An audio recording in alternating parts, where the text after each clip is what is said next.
Hello दोस्तों। तो सभी भक्तों को चैत में पड़ने वाली नवरात्रि की ढेर सारी शुभकामनाएं। तो चलिए जानते हैं चैत में पड़ने वाली चैत नवरात्रि कब से कब तक है। चैत्र नवरात्रि की सही तिथि और मुहूर्त कब से है और यह चैत्र नवरात्रि कब से प्रारंभ है। 30 या 31 मार्च से प्रारंभ है। ये सब की जानकारी आपको इस वीडियो में मिलेगी। इसका सही मुहूर्त शुभ मुहूर्त कब से कब तक है ये भी आपको इस वीडियो में मिलेगा। इसे किन महिलाओं को करनी चाहिए और किन महिलाओं को नहीं करनी चाहिए, यह व्रत और नियम सारी जानकारी आपको इस वीडियो के माध्यम से मिलेगा। आपका पूजा का नियम भी सही, व्रत का नियम और पूजा का नियम भी इस वीडियो के जरिए मिलेगा। इसकी सही जानकारी आपको इस वीडियो में देने वाली हूँ। तो भक्तों वीडियो को अंत तक बने रहिए और कमेंट में जय माता दी जरूर लिखें। इस वीडियो को आपको पता चलेगा कि चैत्र नवरात्रि कब से प्रारंभ है और कब समाप्त होगी, रामनवमी कब है और इसकी सही जानकारी मिलेगी आपको इस वीडियो के जरिए। तो इस पूजा में माता की चौकी होती है और अखंड दिया भी जलाई जाती है।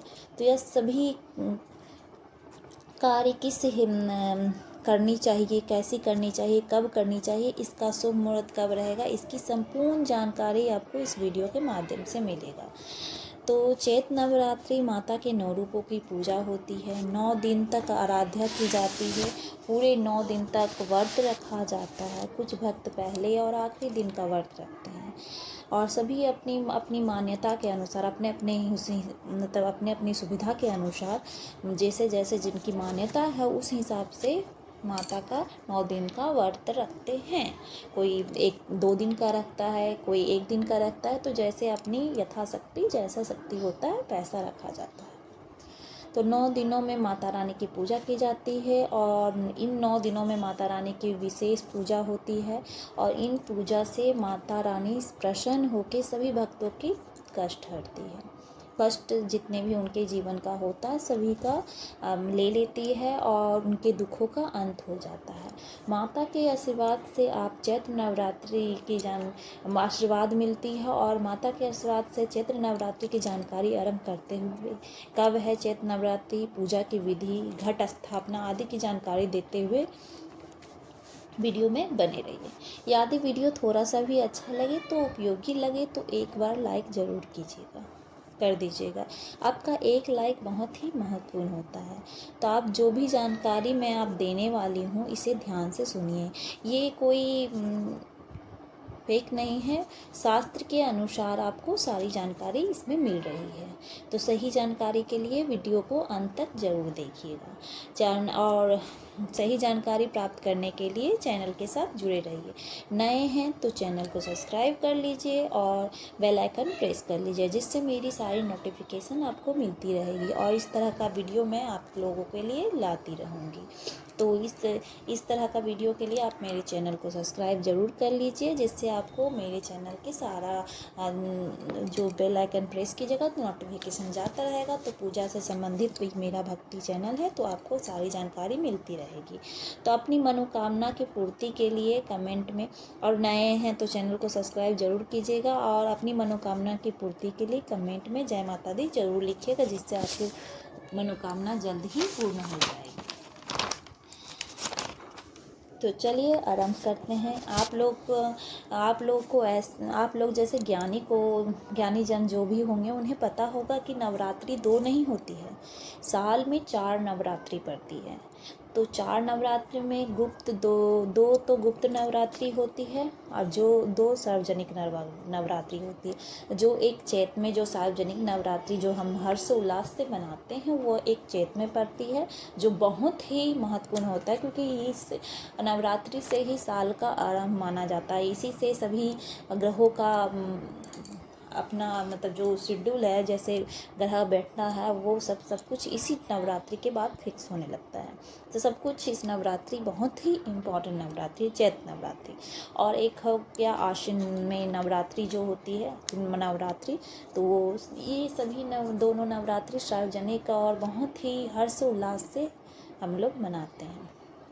तो चैत्र नवरात्रि का पूजा विधि और जानकारी आपको इस वीडियो में मिलेगा और मैं इसे शुरू करती हूँ। तो चैत्र नवरात्रि के पहले दिन क्या करना चाहिए जिससे आप अपनी माता को प्रसन्न कर सकें और उनसे आशीर्वाद प्राप्त कर सकें। पहले दिन हमें कलश स्थापना करनी चाहिए और माता की चौकी की स्थापना करनी चाहिए और अखंड ज्योति भी बहुत ही उत्तम मानी जाती है। इन तीनों को हमें करना ज़रूरी होता है प्रथम दिन। चौकी के लिए आपको मतलब पहले कलश स्थापना, चौकी माता का चौकी लगाना और कलश स्थापना हो गया और अखंड दीप, 3 चीज़ का फर्स्ट दिन महत्व होता है। तो चौकी में आपको चौकी लगाने के लिए आपको चौकी चाहिए। बड़ा चौकी है तो आप 1 लगा सकते हैं, अगर छोटा चौकी है तो 2 लगा सकते हैं। चौकी उसे पट्टा भी बोला जाता है। और उस पर लाल वस्त्र आपको बिठाना है, चाहिए लाल वस्त्र हमें चाहिए। माता का एक प्रतिमा या फ़ोटो आपके पास जो उपलब्ध हो वो ले लें। और इसके साथ गणेश जी की भी प्रतिमा और फ़ोटो ली जाती है। अगर नहीं है तो सुपारी के रूप में गणेश जी को स्थापना की जाती है। नवग्रह यंत्र भी चाहिए। अगर नहीं रहती है तो चावल और सुपारी से वो बन जाता है। फिर लाल चुनरी माता के लिए और पंचामृत उनका स्नान के लिए, शुद्धिकरण के लिए वो प्रथम दिन ही ज़रूरी होता है। और माँ का श्रृंगार चढ़ाने के लिए आपको ज़रूरी हो जाएगा। आपको यथाशक्ति जितना भी श्रृंगार चढ़ा सकते हैं। 16 जिनके जैसे जैसे शक्ति होता है वैसे चढ़ा सकते हैं। 16 भी चढ़ा सकते हैं, 7 भी चढ़ा सकते हैं, 5 भी चढ़ा सकते हैं। अगर नहीं तो आप एक सिंदूर की डिबिया भी माँ को चढ़ा सकते हैं। और कलश स्थापना, उसे घट भी कहा जाता है। तो कलश स्थापना के लिए आप मिट्टी का कलश यूज कर सकते हैं, नहीं तो आप धातु का भी कलश यूज कर सकते हैं। आपके पास जो अवेलेबल हो उसे यूज कर सकते हैं। उसमें आप गंगा जल डालिए और आम अशोक का पत्ता हो जाता है, पान के पत्ते डाले जाते हैं और लौंग उसमें डालना है, इलायची, 1 सिक्का। अगर चांदी का है तो बहुत ही शुभ है, नहीं है तो ऐसे भी जनरल आप सिक्का डाल सकते हैं। 1 सुपारी, हल्दी की गांठ, अक्षत, फूल, पुष्प, औषधि ये सब डाली जाती है। नारियल, एक जटा वाली नारियल होनी चाहिए जिसमें पानी हो, जो जटा हो वो चाहिए। और उसको ढक्कन लगाने के लिए पूर्ण पात्र चाहिए। और आप कलरफुल चावल भी उसमें यूज कर सकते हैं। उसके नीचे, कलश के नीचे जवारे उगाने के लिए हमें साफ मट्टी चाहिए, स्वच्छ मट्टी, शुद्ध होना चाहिए मट्टी का। और वो साफ शुद्ध मट्टी चाहिए। और बर्तन भी उसका पात्र जिसमें आप ज्वारे उगाएंगे, नहीं तो उसको ज़मीन पे भी आप मिट्टी को डाल के लगा सकते हैं, मगर पात्र में भी लगाया जाता है। उस मिट्टी या पात्र या धातु का भी आप हो सकता है, वो शुद्ध होना चाहिए, उसको धो के यूज करना चाहिए। उसमें आप सख्त धान, गेहूँ 100 ले सकते हैं, 100 ग्राम के लगभग वो सब यूज होता है। और उसको 2 दिन पहले भिगो दीजिएगा तो जो ज्वारे उग के आते हैं वो बहुत ही सुंदर हरे भरे होते हैं। तो कलश के अंदर आपको बता ही दिए, माता लक्ष्मी की कृपा अगर आप चाहते हैं तो उसमें कलश के अंदर सिक्का, चांदी का सिक्का, अगर नहीं है तो ऐसे जनरल सिक्का आप यूज कर सकते हैं। दुर्वा भी उसमें डालें, हल्दी की गांठ, गंगा जल, अक्षत, सुपारी, कमलगट्टे ये सब उस पर यूज किया जाता है।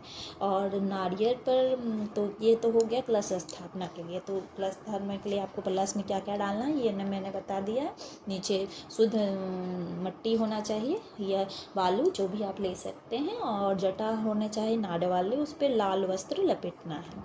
माता की चौकी के लिए आपको लाल कपड़ा या पीली कपड़ा, 2 ही कलर के कपड़े रखने हैं और कोई कलर के कपड़े नहीं रखना है। और अलग में एक कलश रखने के लिए आपको उसमें तांबा या पीतल का कलश रख सकते हैं। शुद्धिकरण के लिए आपको पूर्व दिशा की तरह मुख करके बैठना है और शुद्धिकरण करना है। एक पात्र में आप लोटा तांबा का या पीतल का पात्र ले लें, उसमें फूल ले लें और शुद्धिकरण करें। जिस दिशा में आपको पूजा करनी है तो पुष्प से आप शुद्धिकरण कर लें पूरा चारों तरफ, जहाँ पे आपको माता का स्थापना करनी है। और चौकी पे भी जल का छिड़काव करें और पुष्प से और सभी स्थानों को पवित्र कर लें। और फिर माता के चौकी पे लाल पीला वस्त्र आप बिछाएं। उसके बाद वहाँ पे अक्षत, माता का आसन के रूप में आप थोड़ी सी अक्षत देख के माता का प्रतिमा स्थापित कर दें। माँ को चुनरी ओढ़ाएं, फूल की मालाएँ लगाएं और अखंड जोत के लिए आप एक बड़ा सा अखंड जोत और उसमें बाती, लंबी सी बाती लगाएं और अखंड जोत जलाएं। उसमें घी और या आप तिल का तेल भी यूज कर सकते हैं। और ये सब भी आपको 1-1.5 लीटर लगता है। और लंबी बाती आपको मिल जाएगी 1.25 मीटर की, मार्केट में भी मिली जाती है। और अष्टदल कमल, ये सब ज्योति शीशा, और उस पर गर्मी भी आ रही है तो हवा चलती है तो शीशा भी आप लगा दें, क्योंकि अखंड जोत बुझना नहीं चाहिए।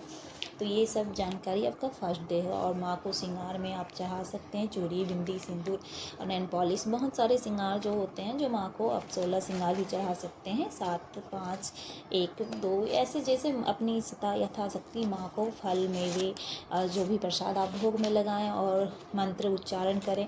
आप उसके लिए मंत्र उच्चारण के लिए आप सारे मौसमी जो भी फल होते हैं वो सब को और ख़ासकर माता को पान और लौंग, सुपारी, बतासे, इसका मीठा पान माँ को बहुत ही पसंद आते हैं।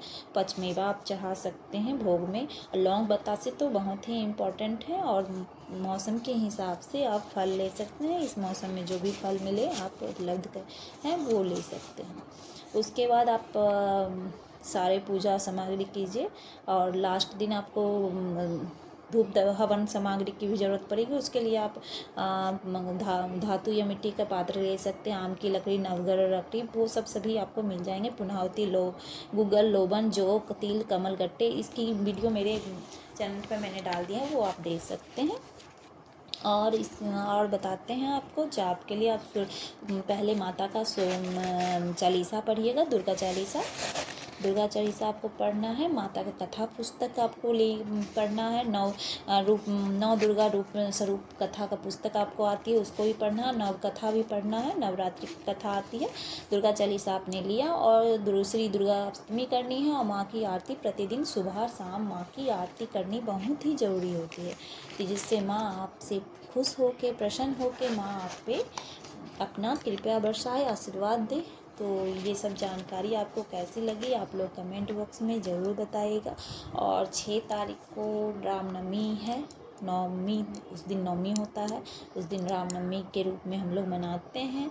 उस दिन आप हवन होता है, उसी दिन आपको ये सब की ज़रूरत, हवन सामग्री की ज़रूरत पड़ेगी। तो ये सब जानकारी आपको कैसी लगी आप लोग कमेंट बॉक्स में ज़रूर बताइएगा। और माँ दुर्गा का आशीर्वाद आप पर बने रहे। और माँ का आप लोग ये चैत्र नवरात्रि में जो माँ का आगमन हो रहा है वो बता देते हैं। माँ का आगमन और माँ का जाना दोनों हाथी पे हो रहा है। माँ हाथी पे आ रही है तो ये बहुत ही शुभ माना जाता है। तो आप लोग के लिए ये समय बहुत ही मंगलमय है। माँ सब पर कृपा बरसाएगी और आप लोग पे भी कृपा बरसाएगी। ये जानकारी आपको कैसी लगी आप लोग कमेंट बॉक्स में ज़रूर बताइएगा। और इस वीडियो को ज़्यादा से ज़्यादा प्यार दीजिएगा, लाइक, कमेंट, शेयर, सब्सक्राइब कीजिएगा। आई होप आपको ये वीडियो पसंद आया हो और आप लोग इस वीडियो को ज़्यादा से ज़्यादा प्यार दीजिएगा। और शुभ मुहूर्त आपको बता देते हैं। ये शुभ मुहूर्त माता का 6 बजे सुबह से लेकर कलश स्थापना का जो शुभ मुहूर्त है 1:30 बजे दिन तक है। तो आप उस टाइम में कभी भी कलश स्थापना कर सकते हैं। फर्स्ट डे का है ये।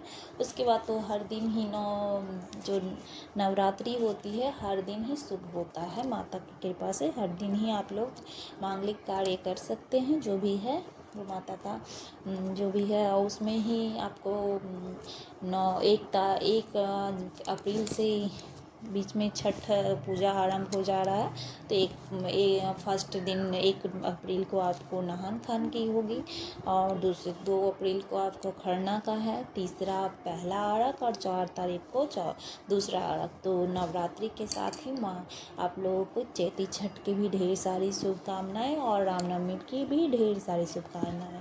तो आपको ये वीडियो कैसा लगा आप लोग कमेंट बॉक्स में ज़रूर मेंशन कीजिएगा। आई होप आपको ये वीडियो पसंद आया हो। आप लोग इस वीडियो को ज़्यादा से ज़्यादा प्यार कीजिएगा और इसी तरह के वीडियो के लिए मेरे चैनल को लाइक, सब्सक्राइब ज़रूर कीजिए। आपको मेरा मेहनत पसंद आया हो तो आप लोग वीडियो को ज़रूर से ज़रूर प्यार दीजिएगा और इसी तरह अपना प्यार बनाए रखिएगा। आपको इसी तरह का मज़ेदार वीडियो लाते रहेंगे भगवान भक्ति वाले। और अब नेक्स्ट आपको एक और भी वीडियो दिया जाएगा जो बहुत ही अच्छा रहेगा। तो इसके लिए मेरे चैनल को सब्सक्राइब कर लीजिए। बाय।